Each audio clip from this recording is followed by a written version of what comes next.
Now, this morning I was giving you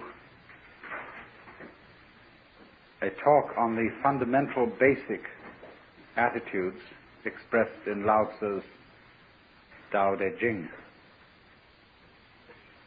And the title of the book, Tao Te Ching, introduces now the second word in the title. I've been dwelling this morning on the first word, which is Tao, and so comes up this second word, De. And this word, again, faces us with some serious problems of translation.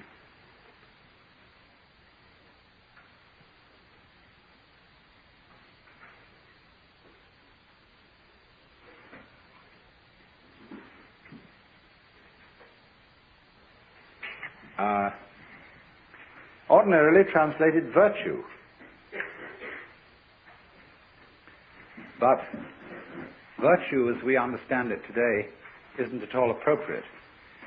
The nearest kind of... when we speak of the healing virtues of a plant, that's nearer to the meaning of this word, de. The Japanese pronounce it toku, the Cantonese dak, and the northern Mandarins approximately de. And in the section of the Lao Tzu where this is really introduced, the text says something like this: superior virtue, not virtue, thus it has virtue. Inferior virtue, can't let go of virtue, thus not virtue. And we more or less paraphrase that by translating, superior virtue is not conscious of itself as virtue, and therefore it is virtue. But inferior virtue is so hooked up with being virtuous, or hooked on being virtuous, that it's not virtue. Now then, therefore, this word is a connection of virtue and magic. It means the excellence of things, in the sense that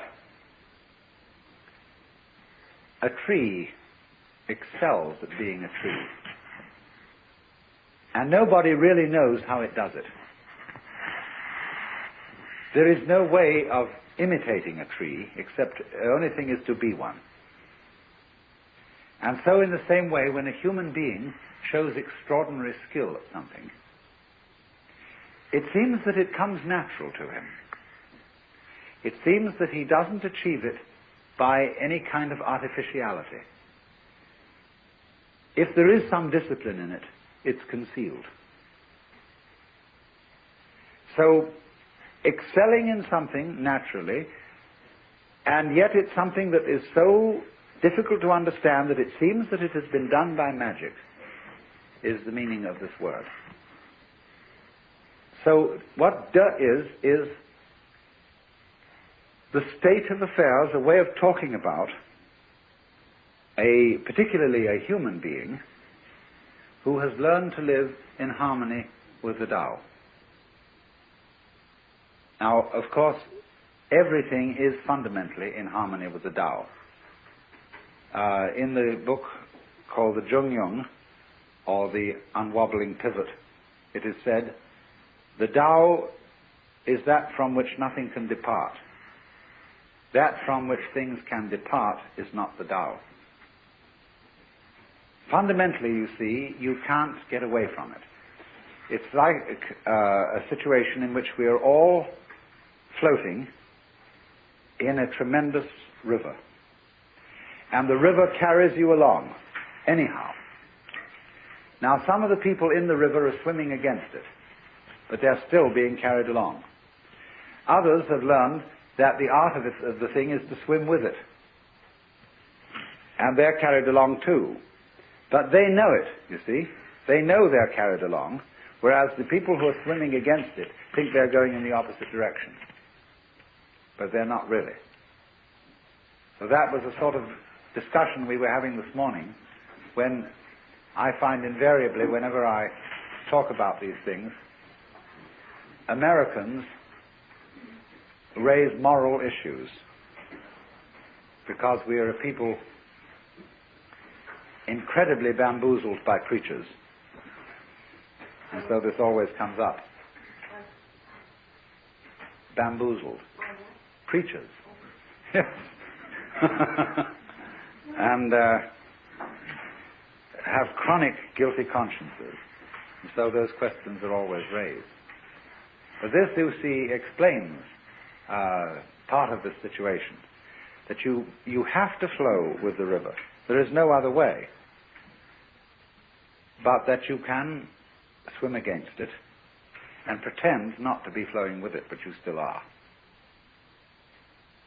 So, but a person who is not making that pretense anymore, who knows that you have to go with the river and swim with it, suddenly he acquires behind everything that he does the power of the river. The person swimming against the river, you see, does not by his action express the force of the river. The person swimming with it, he goes along and he has that whole river behind him, but he's subtly directing it, because you can change direction in the course of the river. You can go to the left or to the right, as a ship can use a rudder and still go along with the current, or more skillful still, as a sailboat can tack. Because when a sailboat tacks and goes in a direction contrary to the wind, it still is using the wind to blow it along. Now that is the most highly skillful art of all. That is Taoism in perfection, the art of sailing. Very intelligent. I remember once I was looking in the open air, and one of those glorious little thistledown things came, and I picked it up like that and brought it down, and it looked as if it was struggling to get away, just as if you caught an insect by one leg, like a daddy long legs or something of that kind. It seemed to be struggling to get away, and at first I thought, well, it's not doing that. That's just the wind blowing. But then I thought again, really? Only the wind blowing? Surely it is the structure of this thing which, in cooperation with the existence of wind, enables it to move like an animal, but using the wind